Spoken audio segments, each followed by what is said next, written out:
It's up!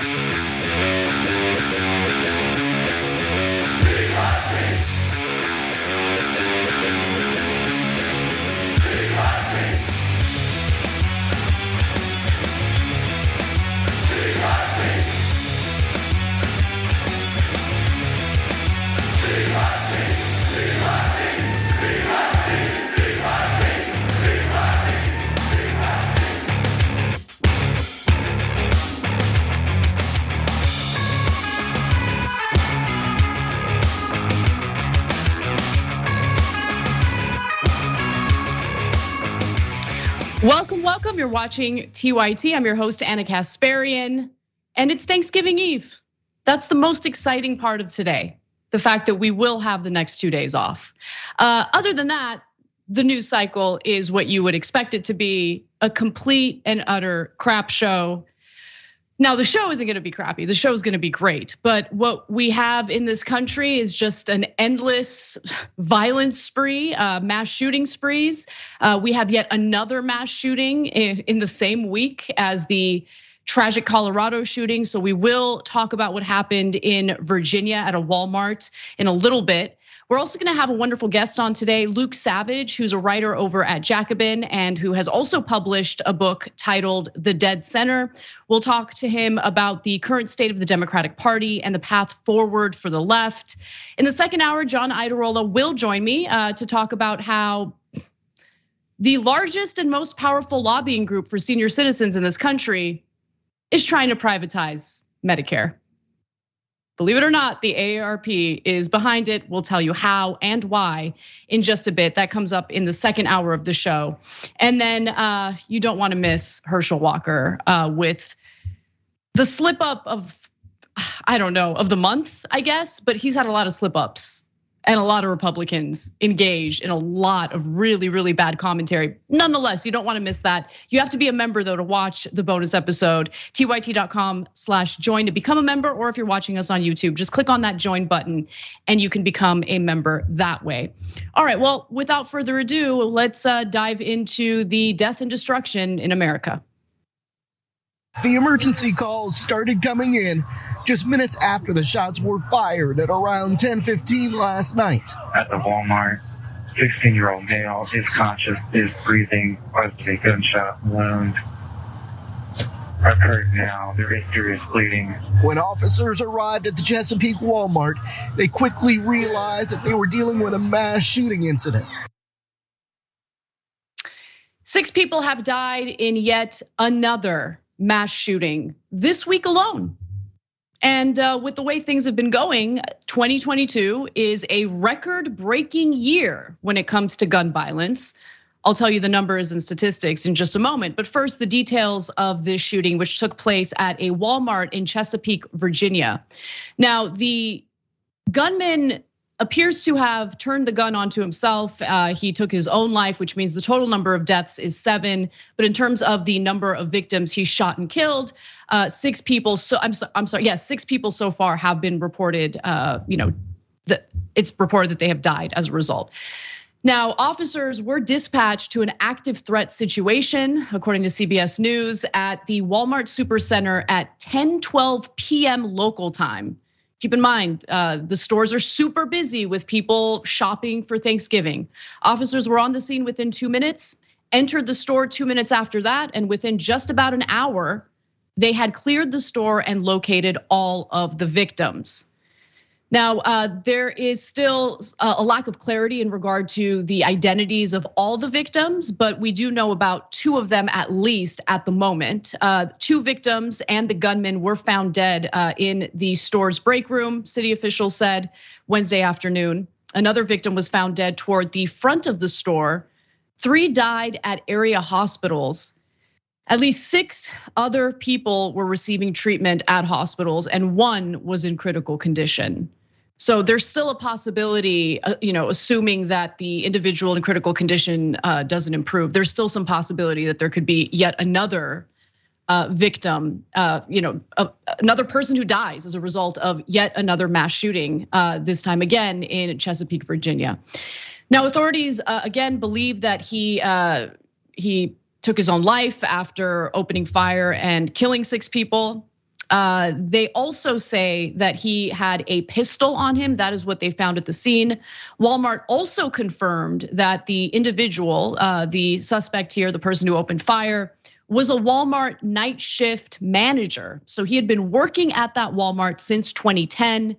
And Walmart did release a statement about that, stating, quote, "The alleged shooter has been identified as Andre Big. We can confirm that he was a Walmart associate. Andre's position with the company was overnight team lead, and he's been employed with us since 2010. Now, what's interesting about what we're hearing from his coworkers is that he seemed to, be mercurial at best and threatening at worst. So let me give you their statements so you can get an understanding of how coworkers actually felt about this guy. One person says this, he said a lot of disturbing things, said Donia Pirolu, who said she was in the employee break room when Bing entered and unexpectedly opened fire. Bing came in, shot 3 of my friends before I took off running, she said. Half of us didn't believe it was real until some of us saw all the blood on the floor. And just think about how incredibly traumatic that is. So that's one employee just explaining what she had experienced during this mass shooting. But another one of his former coworkers who actually worked at this particular Walmart between 2015 and 2018 said that he seemed to be a loner and he also seemed to have some paranoid thoughts. He was always saying the government was watching him. He didn't like social media. Same, but that doesn't encourage me to open fire and kill innocent people, but let me continue. He didn't like social media and he kept black tape on his phone camera. Everyone always thought something was wrong with him. Yeah, look, inevitably when these mass shootings happen, there's some contingent of the right wing that wants to pivot away from any discussion about gun legislation. So they'll start talking about why didn't anyone say something? If he was suspicious, why didn't anyone say something? But so far, he was suspicious of the government, same. He put tape on his iPhone camera, which considering the surveillance that takes place in this country by corporations and the government, I don't think that's a crazy idea. And he didn't like social media. Seems like he just didn't want to be surveilled. So far, I'm not hearing anything too suspicious about him, but let's continue. Joshua Johnson, who worked as maintenance worker at the store until 2019, also told CNN Bing had previously issued ominous threats, there we go, if he ever lost his job. He said if he ever got fired from his job, he would retaliate and people would remember who he was. Now, I want to be clear that we still do not know what the motive is. This investigation is ongoing, and I'm sure that in coming days we're going to learn more details about the gunman. I'm sure we're going to learn more details about, maybe even his political views, whatever it is. But as of yet, we have not really heard much from the authorities in regard to what the possible motives are. It's also worth noting, by the way, that gun violence is at a record high in this country this year. I'm not saying that. The stats are saying that. So for all of the crime deniers, just sit down, take a deep breath, and get a load of the statistics I'm about to read you. Because are we gonna do anything about this? Anyway.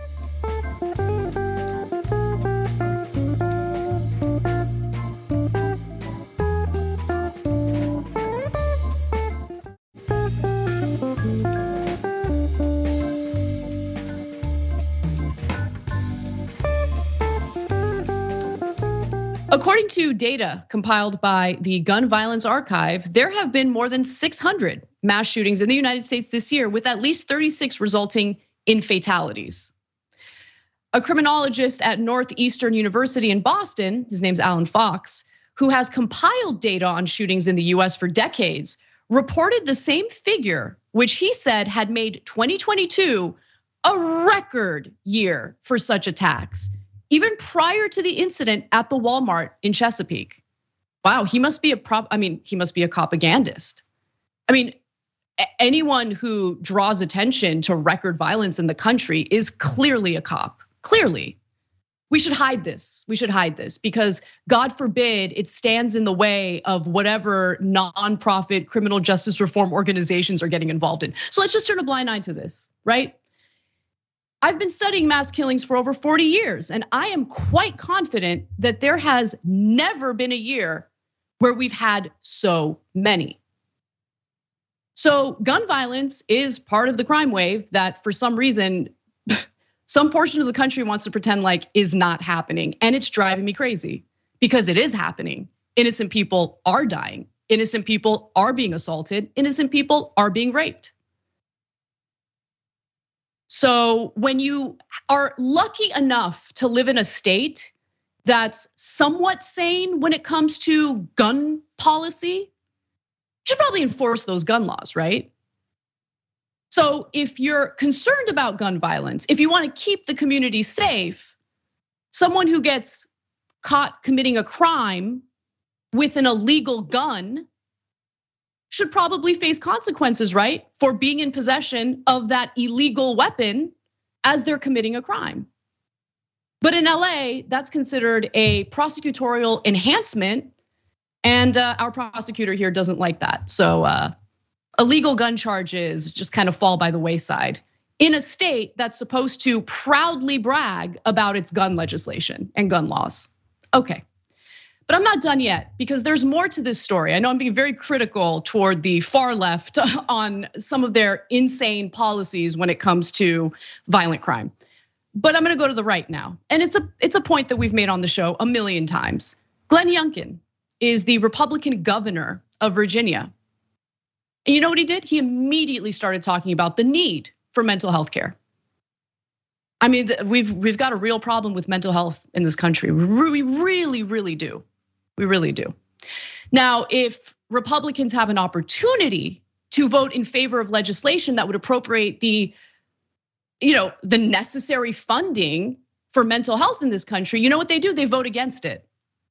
The last time the House of Representatives had the chance to vote on legislation that would fund mental health care in this country, only one Republican voted yes. One. So it's abundantly clear that the whole mental health talking point that they love to roll out immediately after a mass shooting is just empty talking points. That's all it is. They don't care. They just want you to move away from any discussion about necessary gun legislation. That's what they want. That's why they mention mental health care. But when push comes to shove, they don't care about mental health at all. They don't care about the endless occurrences of mass shootings and gun violence in this country. And by the way, I mean, look, I hate that I have to add this caveat, but I'll add the caveat. I am a proponent of law-abiding citizens owning guns for self-defense, for hunting. I have one for self-defense. I just do. I'm responsible with it. I'm not against firearms, and I do believe that our Constitution provides some protections for law-abiding citizens, to own these weapons. But at the same time, when you have all these loopholes that allow for individuals to buy these firearms without having to undergo a federal background check, loopholes like the gun show loophole, things like that, sales between private sellers, private individuals. Why do we allow those loopholes to stand? I don't know how he obtained his gun, but I would also like to see some laws that would prosecute parents who are maybe not responsible with their weapon. Maybe they leave it laying around. Maybe they give their kids easy access to the weapon. I don't think that that's too much. I don't think that you're encroaching on Second Amendment rights among law-abiding citizens by wanting to strengthen gun laws to ensure that lunatics don't get access to them. But we're not gonna do that.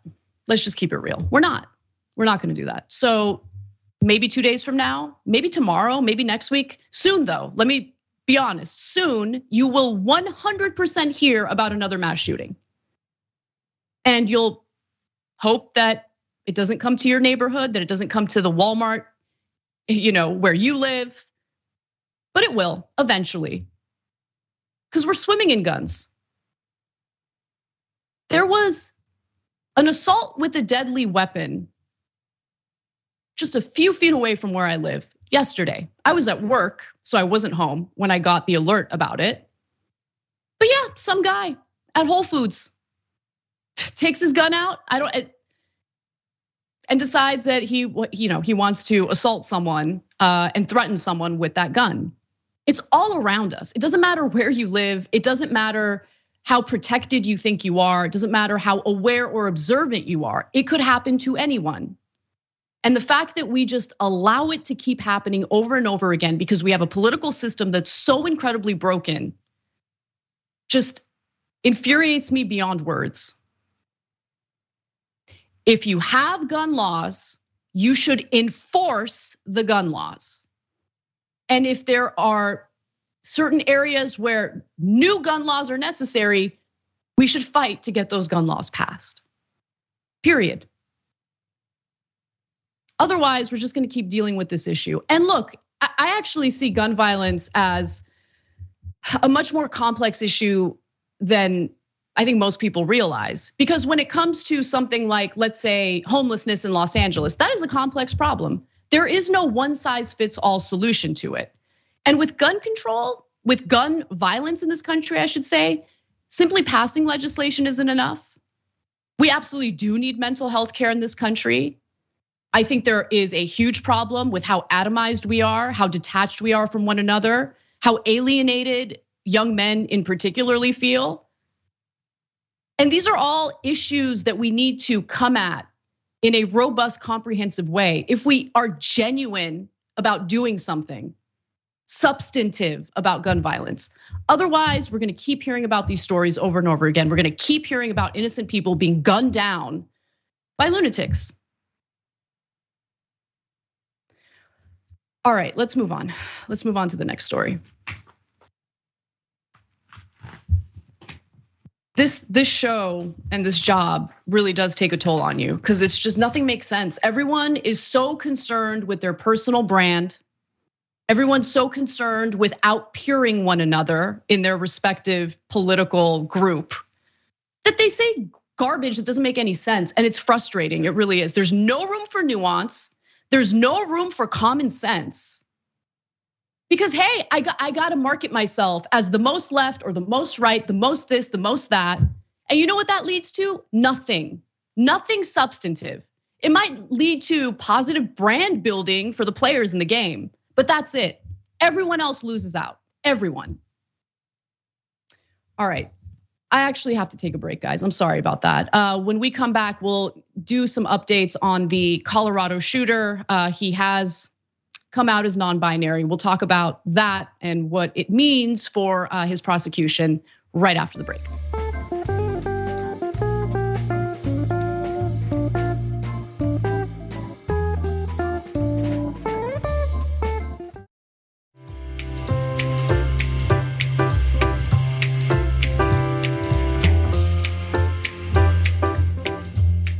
Welcome back to TYT, everyone. We will get to the updates on the Colorado shooter in the next segment, but for now, we have a great interview with Luke Savage. Luke Savage joins us to talk about his upcoming, well, actually, his book has already been published, and you can purchase it today. It's titled The Dead Center, Reflections on Liberalism and Democracy After the End of History. And you can purchase it over at orbooks.com, orbooks.com. Purchase it there rather than Amazon. You won't be sorry. Luke, thank you so much for joining us. Thanks for having me. It's a pleasure to be here. Well, I wanted to kind of start off by laying the foundation of what your book is about, because in America, I think people get kind of confused with the phrase or the term liberalism. And what you're referring to when you mention liberalism in the title of your book is very different from, let's say, a liberal Democrat. So talk to me about what liberalism is in the context of your book, and then we'll move on from there. Sure, yeah, well, I mean, I would say that in the context of my book, liberalism has both a very broad and a very specific meaning. So I definitely use the term in a way that will be, very familiar to, people watching, people listening. to refer to the kinds of politics, centrist politics that you might associate with something like, the modern Democratic Party. But I'm also I'm taking a longer view with it as well. The book, I think, is really a critique not only of something like the Democratic Party and other parties like it in 2022 or 2020, which is when much of the book was actually written, but also, the kind of political consensus, liberalism as it's been for the past 30 or 40 years. So the liberalism that follows and accommodates itself to Ronald Reagan in Britain, to Margaret Thatcher. That was kind of a counter-revolution that happened across the world more generally. Moved all of these liberal parties, but especially the Democratic Party, further to the right than they'd been before. So I think, very, very quickly anyway, very briefly, that's what I mean by liberalism when I use it in the book. Right, so it's this notion that the economy is best suited to kind of follow this so-called free market ideology. I think neoliberalism is a good way of kind of thinking about it, right? And in a neoliberal society, government does have a role, and I always love to bring this up. It's just that the government's role is not to take care of its people. It's not to provide protection for its people. It's to work on behalf of corporations. So that's what the whole neoliberal ideology is really about. It's about free markets and serving corporate interests. And you're right. I mean, the Democratic Party has done a great job transitioning to that direction. And I think that transition has been complete. We've certainly noticed that during the pandemic, where literally 10 million Americans were laid off through no fault of their own. And they received, I mean, relatively speaking, relative to other countries that have a far more robust social safety net, very little help to make themselves whole during that pandemic. That's right, and I mean, the pandemic is a really good case study, I think, for a lot of the things I'm arguing in the book, because you would think, and I mean, I'm embarrassed to say, I kind of did think when the pandemic was starting, that an event like this would cause, even people as kind of stagnant in their thinking as America's liberals to rethink things in a more fundamental way. So maybe this is when finally the Democratic Party gets on board with single-payer healthcare. For example, could this be an occasion like cataclysmic events in the past? The Second World War comes to mind, where a whole new consensus is forged out of a crisis. And I think that in spite of a lot of kind of buzz about how the Biden administration is going to be this big radical thing, it's going to have kind of transformative ambitions, it's going to try to be like, it's going to try to do a modern New Deal, et cetera, et cetera. I would argue we haven't really seen anything like that out of the Biden administration. I mean, certainly not at the level of them actually delivering it. They have talked about some things which would be to the left of what Democrats have talked about in the past. I would argue, though, that they have not adopted anything like the kind of strategy that would be necessary to, achieve any of those things. And I think, I suspect we're going to see an even more conservative administration after the midterms, the midterms have concluded, than we did even in the first 2 years when we were hearing all about how radical Biden is going to be. Yeah, let's stay on that point because I think it's a good one. And I have the same concerns because I really think that the Democratic Party is learning all the wrong lessons from the midterm election, right? Because the Biden administration came nowhere close to FDR-like policies to improve the economy and to stabilize people's personal finances and economic situation. However, while there was a lot of fear that his failure to deliver on those issues would lead to a red wave, a political bloodbath and all that didn't happen. And so I'm really concerned that they're gonna dig their heels in further, deeper, to continue on with this. No, most of the country is moderate and most of the country loves unaffordable health insurance and they love going bankrupt when they have health issues. And you know what I'm saying? Like, it's interesting that it works out that way. There's a pretty incredible sleight of hand that you see from kind of Democratic spin doctors and media surrogates. People like James Carville, who there's one of my favorite essays in the book is actually about James Carville. I'll just drop that in here. But I mean, there's an incredible sleight of hand you see from these people after every election, which is that regardless of whatever the result is, it's always a vindication of this exact same strategy that they want to do every time, which is the Bill Clinton strategy, later kind of honed by Rahm Emanuel in ahead of the 2006 midterms. And it's basically the strategy they just did, which, you could argue worked in 2018. The Democrats took back the House. You could argue that it worked this time. I mean, you could plausibly argue. I would have a lot of quibbles with that. But you can also think about all of the times it didn't work. I mean, it was basically the strategy the Democrats just pursued in the midterms was essentially the strategy that lost Hillary Clinton the presidency in 2016. Regardless of what the result is, you will always hear these people say that their strategy is correct. And when they fail, it's the left's fault, even when the left isn't in charge or steering the ship at all. So there's a remarkable sleight of hand here. It's whatever the result, they will always say the same thing because that's what the ideology they're signed up for beliefs. Yeah, it is incredible that they blame the left or progressives anytime they lose elections, even though their strategy has been for the last, few decades actually, to just run as Republican light. But if you're running as Republican light against a Republican candidate, why wouldn't the constituents just go for the Republican candidate? Like, it makes no sense. But I have also noticed this other disconnect, Luke, that I wanted to ask you about. So when it comes to campaigning, when it comes to the promises that are just being doled out by these Democratic politicians, they're actually quite progressive. Canceling some portion of student loan debt. To be fair to Biden, he was never in favor of canceling all of it.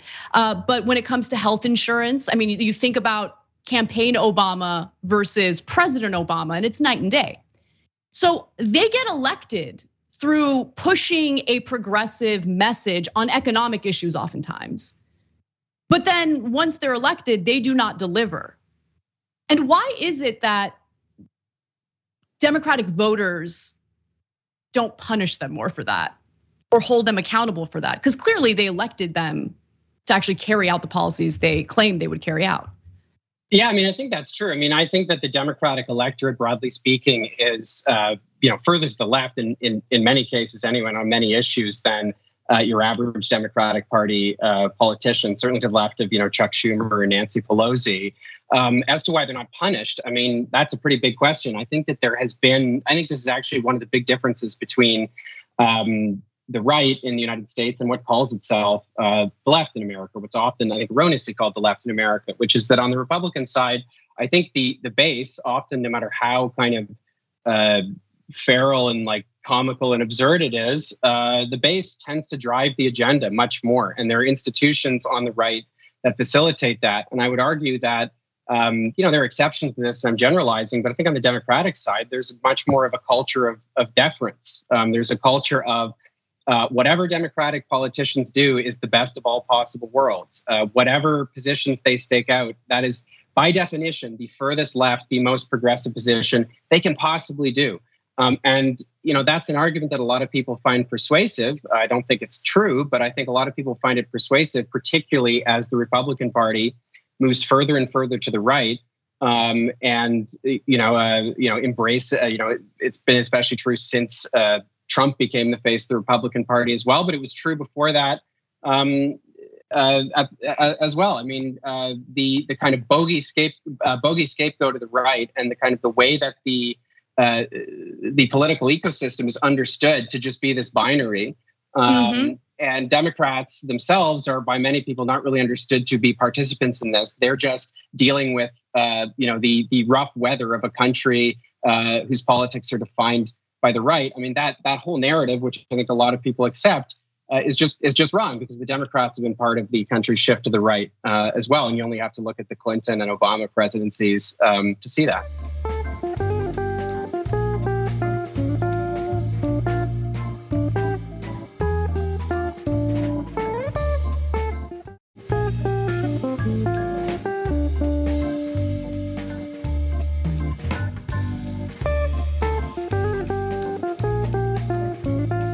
just going back to the Clinton administration, I mean, I can understand the disdain American workers have toward the Clintons because of what Bill Clinton did when he was president in these free trade deals that led to jobs being outsourced to other countries with these corporations exploiting cheap labor and of course incredibly abusive working conditions for these workers as well.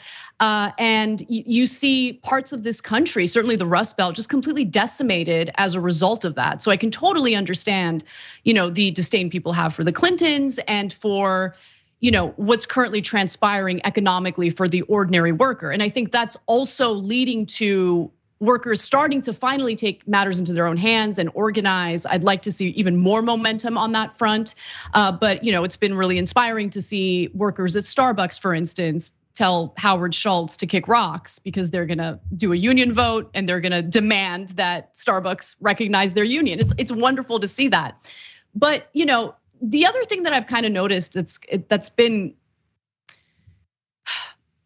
kind of frustrating about this is I think Americans are distracted, and I think they're distracted on purpose, right? So if they stop and think about what they're unhappy about in their lives, like what they would like to see improved materially in their lives, there's widespread agreement, right? Whether you're on the right or the left, people want to be made whole. They want financial stability, they want healthcare. I mean, it's not rocket science. But right now, the country, it always feels like the country's on the verge of civil war.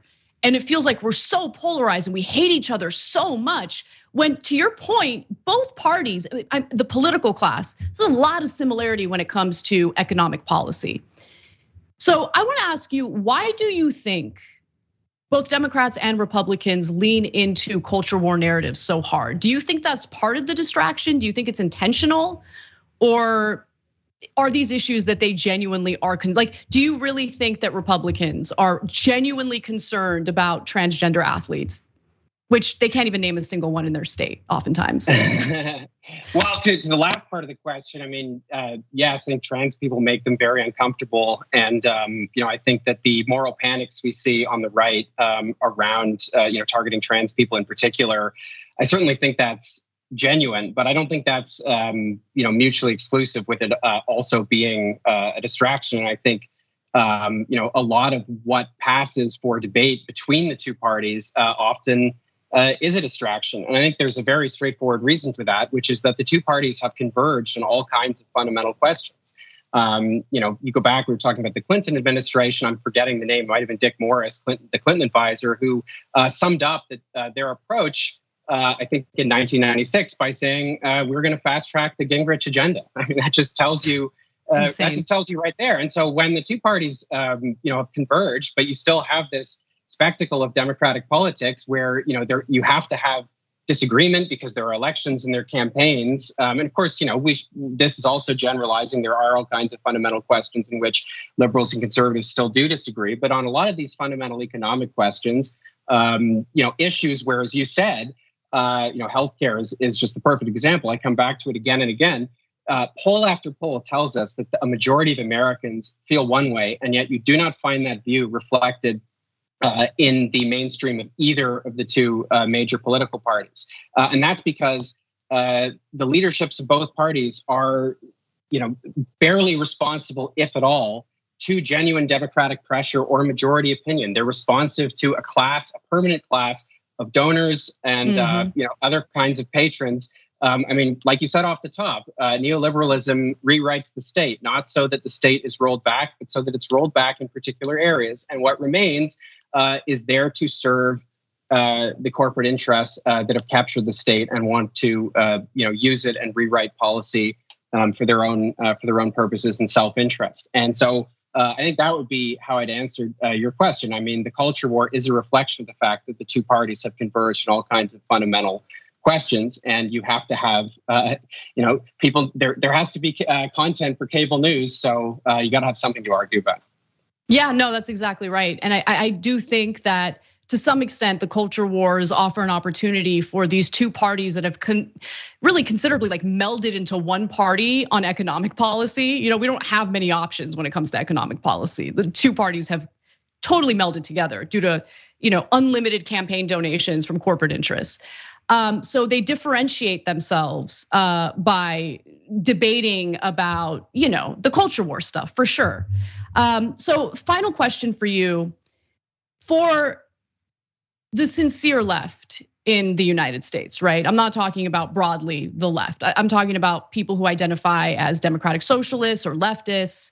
How do they navigate this? Because I can't help but think about Bernie Sanders 2016 versus Bernie Sanders 2020. There was a difference between those two campaigns.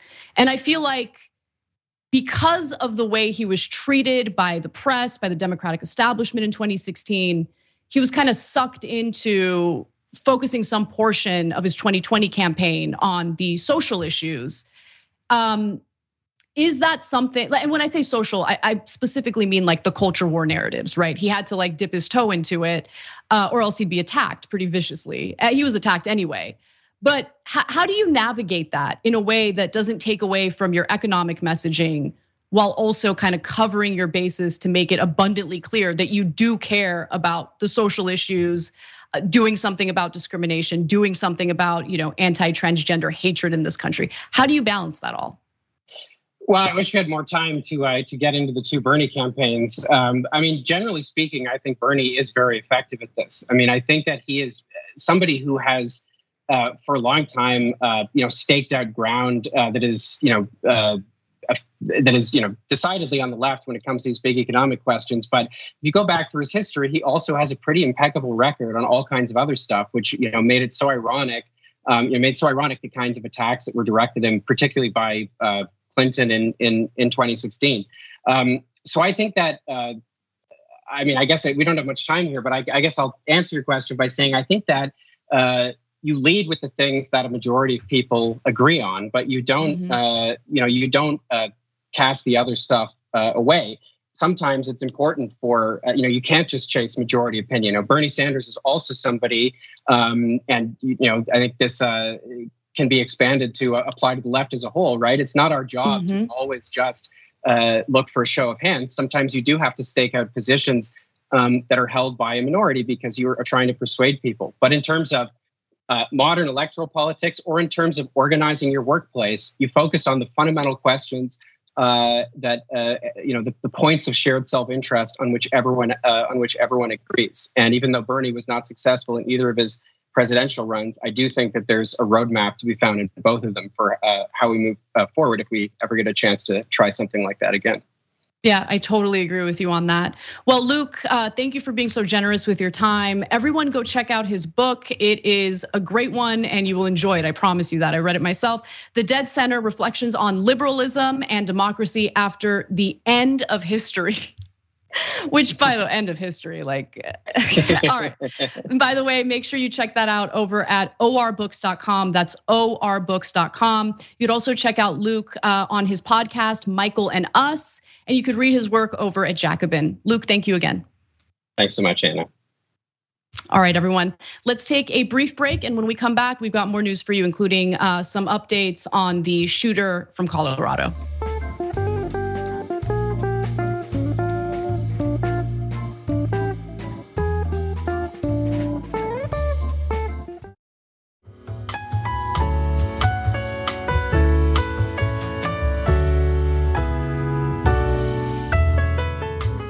Welcome back to the show, everyone. I'm Anna Kasparian. You're watching TYT, and we do have some updates, big updates on the gunman who opened fire in a mass shooting in Colorado, killing 5 innocent individuals and wounding dozens of others.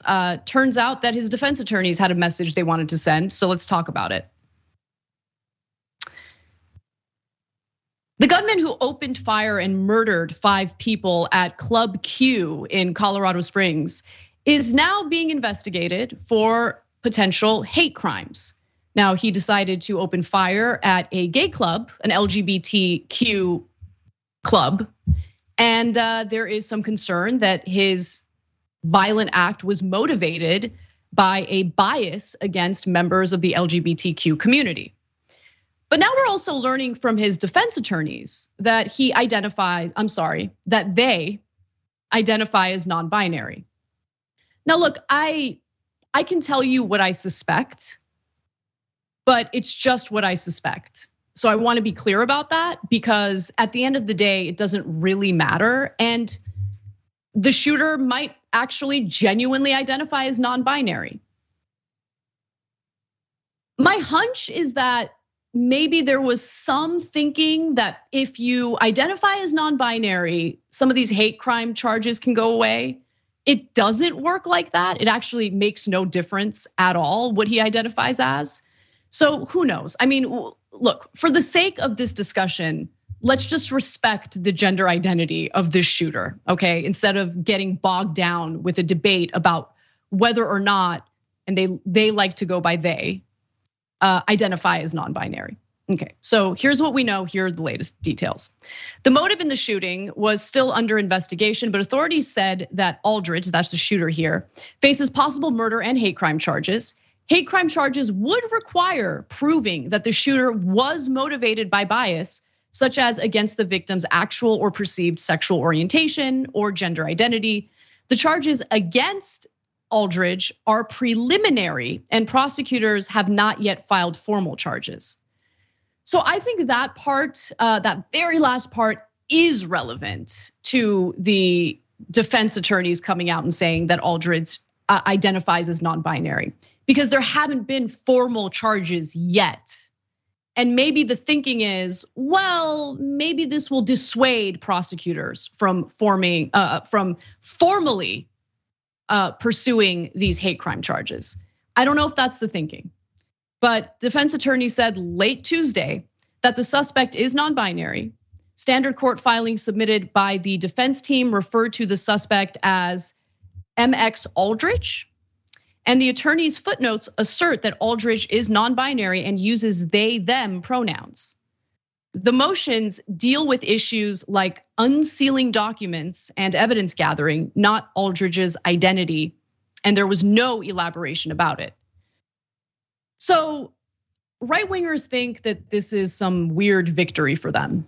So they've been spewing all sorts of anti-trans, and also in the case of Florida and their Don't Say Gay bill, just anti-LGBT, just vile garbage. That's what they've been spewing. That's what they hung their hat on in the lead up to the midterm elections, thinking that that would help them win elections. And I was really happy to find that the red wave never happened, probably because they weren't offering a goddamn thing to their constituents, and instead were just engaging in manufactured culture wars, demonizing people, trying to make people's lives worse rather than better. I don't know. Color me shocked that that's not a compelling campaign message. And the American people, for the most part, didn't buy it. But the hatred that was spewed and continues to be spewed by right-wing figures, both politicians and members of the media, absolutely has an impact on people who might already be predisposed to mental health issues, might have paranoid thoughts. It might be what makes the difference in persuading them to carry out an act of violence. When you're constantly talking about transgender people being dangerous groomers, when you're constantly talking about them preying on girls in girls' locker rooms, I mean, think about the kind of paranoia ordinary people who don't know better, people who have mental health issues who don't know better. Think about the kind of thought process that might go through their heads in a country just swimming in guns. So they thought the defense attorney coming out to say that the shooter here is non-binary means that a non-binary identifying individual can't be anti-trans. So this gruesome, horrific act of violence was not the fault of the right-wingers stoking, fears and tensions and all sorts of negativity among American constituents. They don't want to take any responsibility for that. That's what this is about. So they're pointing to the shooter and arguing, well, I mean, if this person identifies as non-binary, that means that Aldridge cannot have any hatred in their heart toward members of the transgender community. It means that this act of violence was not motivated through our endless hateful discourse directed at transgender individuals and the LGBTQ community. Except we know that people of or whatever race you want to talk about, whether it be Latino, Asian, Black, they can be part of that group, part of that race, and still be racist. We've seen endless examples of that. Jesse Lee Peterson talked about Donald Trump as if he dubbed Donald Trump the Great White Hope, and then proceeded to spew some of the most vile, vicious statements about the Black community. In the case of this gunman, seems like he came from a pretty awful family. I have no problem saying that. Anyone who wants to come at me with, but his poor father, he's addicted to meth, poor father. Sit down, not interested in hearing about, how we need to protect the poor meth addicts who spew hatred toward the gay community, which he did just today in an interview where he said to a reporter, when I found out about my son and the incident, I was really concerned that he might be gay. He was relieved. The guy was relieved. His father was relieved to find that his son is not gay. But never mind the fact that he gunned down and killed 5 people. I mean, that's just a side note for his disgusting, bigoted father. So there is a possibility that this individual does identify as non-binary and was overwhelmed with so much self-hatred thanks to his family members. I'm sorry, and I don't mean to, this is a difficult story to report on. I have difficulty with the pronouns, not intentionally. I'm trying to get this right, I keep messing up. So apologies, I'll do better. But yeah, I mean, if you're part of the Mormon church, which the Mormon church confirmed that this shooter was part of their church, and that church tells you being part of the LGBTQ community is wrong, that it's a sin. If you have a father who clearly has deep bigoted thoughts that he was probably sharing and talking about when, his child was around. Yeah, that leads to self-hatred. That leads to anger. That leads to maybe frustration to the point where you carry out this act of violence. So I want to go to Ben Shapiro's Twitter thread today, because once news broke that the shooter identifies as non-binary. By the way, the other thing I want to mention is just last year, Aldridge was in a standoff with the cops. We talked about that. He had made a bomb threat against his mother. He threatened to harm her with other weapons as well. Police showed up to the scene. He decided to stream the entire incident. And Aldridge referred to himself at the time as he. So I don't know. Maybe Aldridge didn't want to come out with the non-binary thing yet. I don't know if it's real. I don't know if it's fake. If I had to bet money on it, I don't think that Aldridge identifies as non-binary. But again, even if Aldridge did and does identify as non-binary, this is a win. Let me read you Ben Shapiro's tweet. The entire left-wing legacy media and virtually every major Democrat in the country smeared traditional conservatives who oppose SSM, drag queen story hour, or transing the kids, blaming them for the Club Q shooting. They are hacks and liars, and they've been exposed as such. That's interesting because I can think of one hack and liar who was exposed as such very recently.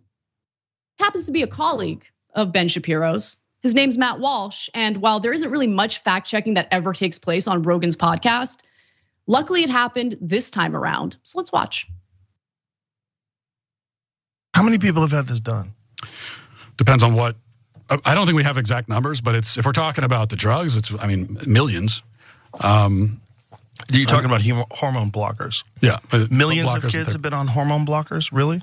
I'm sure someone's going to fact check me on that, but my guess is that we're into the millions now at this point. Yeah, that would be my guess. It says over the last 5 years, there were at least 4,780 adolescents who started puberty blockers and had a prior gender dysphoria diagnosis. It says it's kind of undercounted, but that would be a big undercounting. Less than 1,000 people a year. Yeah. Yeah, I would guess, hundreds of thousands at this, but I could be wrong. Million sounds great. Yeah, I could be wrong. Yeah. The Media Matters will have fun with that clip.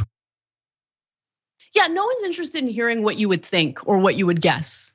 Matt Walsh lies. He was wrong, but I suspect he was wrong on purpose because that's his bread and butter, just constantly fear-mongering about a non-issue. We had, a full year of the Republican Party sending their rabid mothers to school board meetings over a made-up fear that critical race theory was being taught in elementary schools. And the whole argument was parents should be able to make decisions about their own children.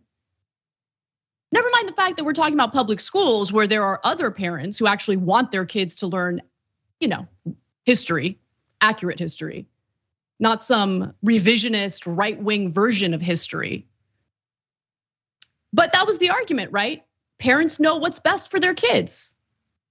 So who here thinks that Matt Walsh, of all people, knows better than the parents who might have children who identify as transgender?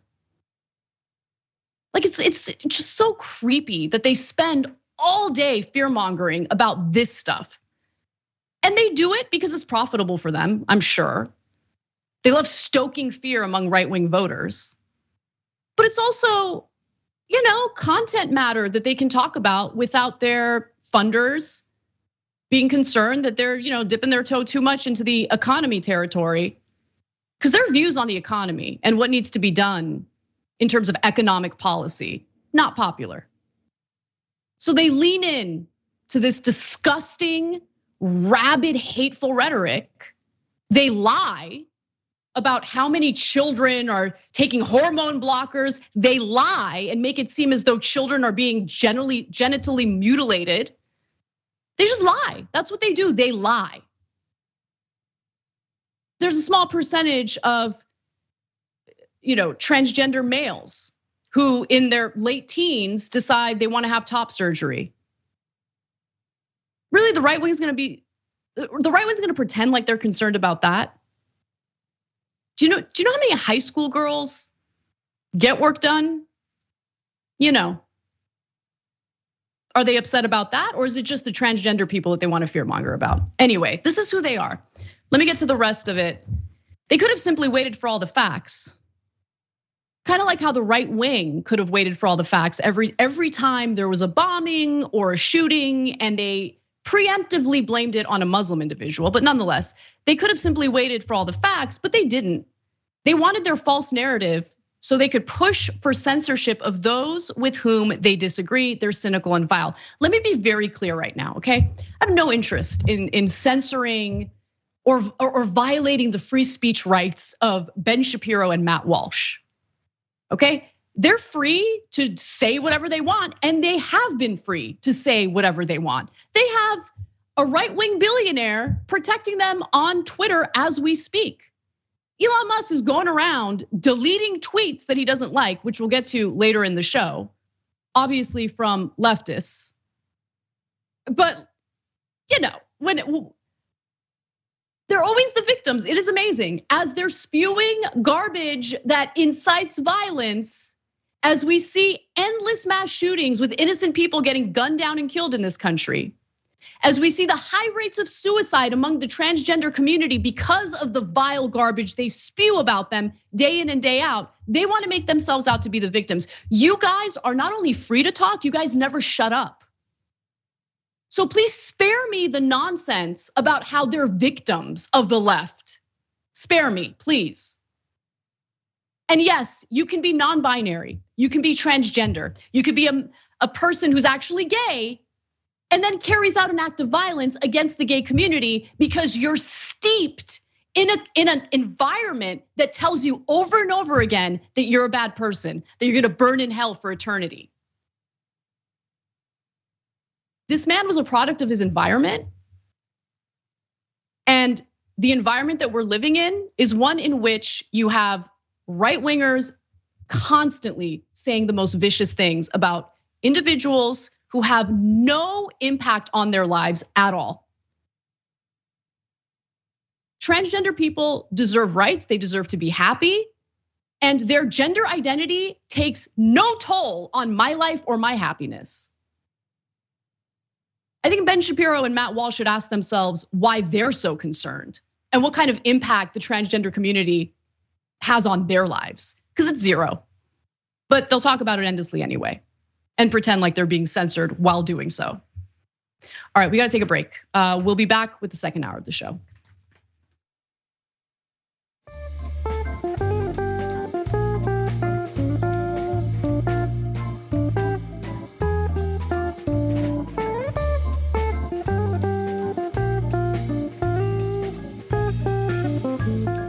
Thanks for listening to the full episode of the Young Turks. Support our work, listen ad-free, access members-only bonus content, and more by subscribing to Apple Podcasts at apple.co/TYT. I'm your host, Cenk Uygur, and I'll see you soon.